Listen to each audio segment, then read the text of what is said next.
आप देख रहे हैं न्यूज चक्र। मैं अभिसार शर्मा। आप और हम जो अपने घरों में सुरक्षित है ना, आप और हम जो इस वक्त कोरोना वायरस से संक्रमित नहीं है, आपको अंदाजा नहीं कि आप और हम लोग कितने खुशकिस्मत हैं। क्योंकि अब मैं आपको दिखाने जा रहा हूं आगरा की एक तस्वीर। जी हां, वही आगरा जिस आगरा मॉडल की दुहाई दे रहे थे बीजेपी आईटी सेल वाले। आगरा के अंदर आप देखिए, यह तस्वीर है, यह वीडियो है एक क्वारंटीन सेंटर का। इस दरवाजे के पीछे, गेट के पीछे तमाम कोरोना वायरस से संक्रमित मरीज हैं और इनको साथ देखिए किस तरह का बर्ताव किया जा रहा है, किस तरह से इनको पानी फेंका जा रहा है, बिस्किट्स फेंकी जा रही हैं, मानो ये इंसान नहीं है, मानो इनका अपना खुदा भी नहीं है। और इनके साथ ऐसा बर्ताव कौन कर रहा है? इनके साथ बर्ताव वो कर रहे हैं जिनके पास तमाम तरह के प्रोटेक्शन किट्स हैं। ये क्या बतलाता है?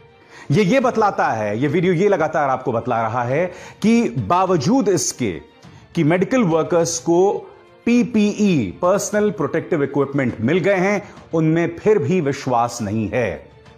इससे पता चलता है कि कोरोना संकट के खिलाफ जो हम जंग लड़ रहे हैं उसमें कितने ज्यादा छेद हैं, कितने जबरदस्त लूप होल्स हैं।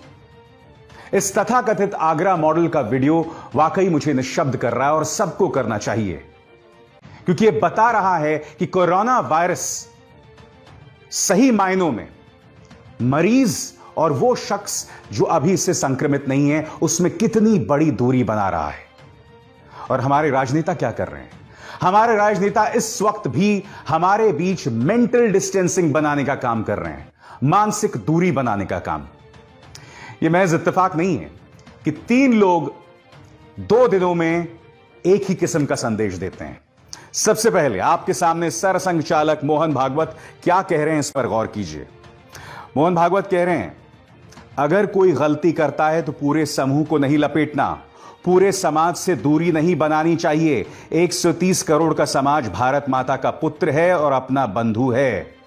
डॉक्टर मोहन भागवत ने यह बात कही है तबलीगी जमात मरकज मामले के बाद जो पूरा प्रकरण हुआ है, क्योंकि उसके बाद हो क्या रहा है कि देश के कई हिस्सों में मुसलमानों के साथ सोशल डिस्टेंसिंग का काम या सोशल बॉयकॉट का काम शुरू हो गया है, जो अपने आप में बहुत चिंताजनक है।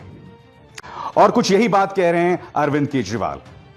भगवान ने जब दुनिया बनाई थी तो उन्होंने इंसान बनाए थे, दीवारें तो हमने बनाई। अगर हमारे देश के सब लोग मिलकर प्यार मोहब्बत से काम करेंगे तो हमारे देश के आगे सारी दुनिया को झुकना पड़ेगा। यही संदेश अरविंद केजरीवाल भी दे रहे हैं। जी हां, अब गौर कीजिए प्रधानमंत्री नरेंद्र मोदी ने अपने मन की बात में क्या कही। Ramzan this year is taking place while we are in the midst of a battle against कोविड-19। रमजान एक ऐसे दौर में हो रहा है, एक ऐसे वक्त में हो रहा है जब हम कोरोना संकट से मुकाबला कर रहे हैं। प्रधानमंत्री आगे क्या कहते हैं, अगर हम सही वक्त पे सही प्रिकॉशंस उठाएंगे तो आने वाले ईद उल फितर में हम सामान्य तरीके से इसका लुत्फ उठा पाएंगे, ईद मना सकेंगे।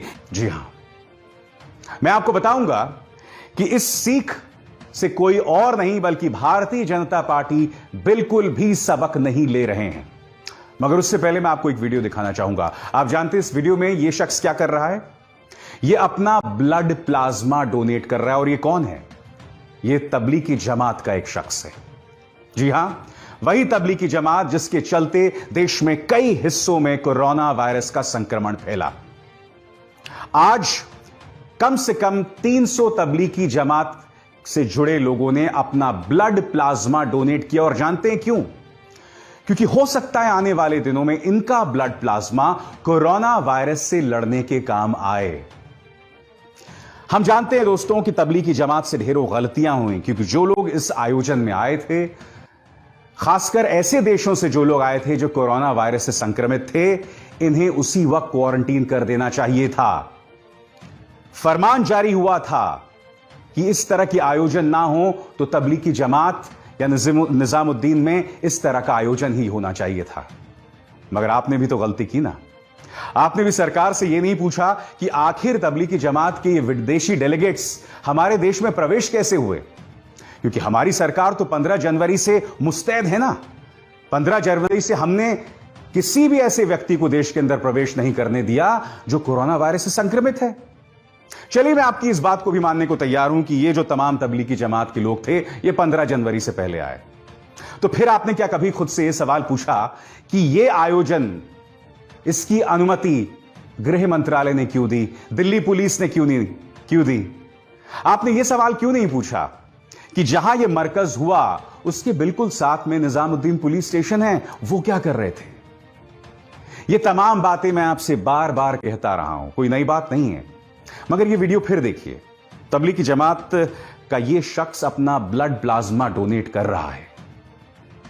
अगर हम इन्हें कसूरवार ठहराते हैं तो उससे कहीं ज्यादा बड़ा कसूरवार उन अथॉरिटीज का है जिन्होंने इस मरकज को होने दिया। मगर अब जबकि गलती हो गई तो हमें भविष्य की ओर देखना है। हमें देखना है कि इस तरह की घटनाएं हम में दोहराव पैदा ना करें और कहीं ना कहीं, चाहे अरविंद केजरीवाल हो, चाहे प्रधानमंत्री नरेंद्र मोदी हो जिन्होंने खूबसूरत संदेश दिया रमजान के मौके पर, या मोहन भागवत, अरे कम से कम डॉक्टर मोहन भागवत की तो सुन लो। बताओ ना, सुनोगे या नहीं मोहन भागवत की? क्या आप जानते हैं कि डॉक्टर मोहन भागवत की इस अपील के बावजूद, प्रधानमंत्री की इस अपील के बावजूद, अरविंद केजरीवाल की अपील के बावजूद इसकी अनदेखी कोई और नहीं बल्कि भारतीय जनता पार्टी के नेता कर रहे हैं। आपकी स्क्रीन पर बीजेपी का सबसे हाई प्रोफाइल प्रवक्ता डॉक्टर संबित पात्रा। मुझे लगता है डॉक्टर संबित पात्रा, मैं खैर सोशल डिस्टेंसिंग शब्द का इस्तेमाल नहीं करता हूं, मैं करता हूं फिजिकल डिस्टेंसिंग, यानी कि शारीरिक दूरी बनाए रखने की बात करता हूं। मगर आपको एक तकलीफ है, बीमारी नहीं कहूंगा मैं, आपको एक तकलीफ है मेंटल डिस्टेंसिंग की। आप लोगों में मानसिक दूरी बनाने का काम कर रहे हैं। आप असल जिंदगी में ऐसे नहीं हैं, मगर मैं नहीं जानता हूं कि आप किसे अपनी इस नफरत को जायज ठहराने का काम कर रहे हैं। मैं आपको बताना चाहता हूं इनके ट्विटर टाइमलाइन से, एबीपी न्यूज का एक डिबेट हुआ था जिसमें ये शरीक हुए थे कि फल की दुकान में क्यों हिंदू मुसलमान, ठेले के आगे भगवा बैनर लगाने से झारखंड में विवाद। देखिए इसी मसले पर चर्चा जिसमें डॉक्टर संबित पात्रा शरीक हुए थे। और डॉक्टर संबित पात्रा क्यों शरीक हुए थे मैं आपको बताता हूं। अब इनका ये ट्वीट देखिए, पक्षपात क्यों। इसके अंदर एक तरफ है अरमान मुस्लिम होटल और दूसरी तरफ आप देख सकते हैं, ये दूसरी तस्वीर है। इसमें अगर आप जूम इन करें तो दिखाई देगा विश्व हिंदू परिषद की अनुमोदित हिंदू फल दुकान। डिबेट इस बात को लेकर था कि आखिर फल की दुकानों में भी इस तरह से सांप्रदायिकता क्यों बढ़ाई जा रही है। तो इसके जवाब में संबित पात्रा ने यह स्क्रीनशॉट पेश किया अरमान मुस्लिम होटल का। बोलने की क्या कोशिश कर रहे हैं कि देखिए ना, अगर यह फल की दुकान है जहां यह लिखा गया है कि विश्व हिंदू परिषद की अनुमोदित फल की दुकान, तो दूसरी तरफ यह होटल भी तो है जिसमें लिखा हुआ है अरमान मुस्लिम होटल। इन दोनों में बहुत बड़ा फर्क है डॉक्टर पात्रा। जहां तक बात है विश्व हिंदू परिषद की अनुमोदित फल की दुकान, तो इसके जरिए विश्व हिंदू परिषद लोगों को बता रहा है कि यह वो दुकान है जिस पर हमारी स्वीकृति है, जहां से आप फल खरीद सकते हैं। यानी कि लोगों में मानसिक डिस्टेंसिंग बताना, यानी कि मुसलमान जो फल बेचता है उसका सोशल बॉयकॉट करना। और यह कई जगहों पर हो रहा है। आपको याद होगा एक वीडियो सामने उभर कर आया था, मुंबई का वीडियो था, जिसमें एक शख्स अपनी पत्नी के साथ था और वो कह रहा था कि मैं इस मुस्लिम फल वाले से सब्जी नहीं खरीदूंगा। यह दिक्कत है इस तस्वीर के साथ जिसमें लिखा हुआ है वीएचपी द्वारा अनुमोदित फल की दुकान। और रही बात ये दूसरी तस्वीर, अरमान मुस्लिम होटल, यह होटल यह नहीं कहता कि इसमें सिर्फ मुसलमान आके खाएं। यह होटल यह भी नहीं कहता कि मेरे जैसे हिंदू यहां नहीं खा सकते। मैं आपको बताना चाहूंगा कि जब आप दिल्ली से देहरादून जाते हैं तो बीच में एक मुस्लिम होटल पड़ता है, या तो दिल्ली से कॉर्बेट के बीच में। मैंने कभी यहां रुककर खाना नहीं खाया। क्यों नहीं खाया? क्योंकि